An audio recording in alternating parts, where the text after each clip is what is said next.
ఈ రోజుల్లో పిల్లకాయలకి ప్రేమ అంటే ఏంటో తెలియదు భయ్య. టైం ఉంటే చూడు, లేకపోతే స్క్రోల్ చేసి మింగు, నో వరీస్. బట్ ప్రేమ అనేది ఏంటంటే ఇట్స్ లైక్ సన్ రైజ్. ప్రేమ అనేది ఎంత బాగుంటుంది అంటే మార్నింగ్ వచ్చే సన్ రైజ్ అంత బాగుంటుంది. ప్రేమ అంతే అందంగా ఉండాలంటే చివరి వరకు ఒకవేళ ఉంటే కనుక ఈవినింగ్ వచ్చే సన్సెట్ అంత అందంగా ఉంటుండాలి ప్రేమ, నిజంగా చివరి వరకు ఉంటే కనుక.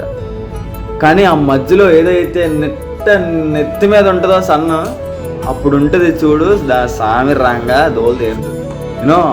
ఎందుకు అలా మాట్లాడుతున్నానంటే ప్రేమలో గొడవలు ఉంటాయి, మిస్అండర్స్టాండింగ్ ఉంటాయి, థర్డ్ పర్సన్స్ వస్తారు, రిలేటివ్స్, ఫ్యామిలీ. అమ్మాయి సైడ్ ఫ్యామిలీ ఒప్పుకోరు, అబ్బాయి సైడ్ ఫ్యామిలీ ఒప్పుకోరు, అబ్బాయికి జాబ్ లేదంటారు, అమ్మాయికి సమ్ ఇన్సెక్యూరిటీస్ ఉంటాయి. లైక్ వేరే వాళ్ళు కనెక్ట్ అవ్వడమనో, అమ్మాయిలో వేరే వాళ్ళు కనెక్ట్ అవ్వడమనో, ఫ్రెండ్స్ అనో, నచ్చిన పనులు చేయడమనో, అబ్బాయిలు డ్రింకింగ్ చేయడమనో, స్మోకింగ్ చేయడమనో, లేకపోతే వేరే 100 ఉంటాయి అబ్బా.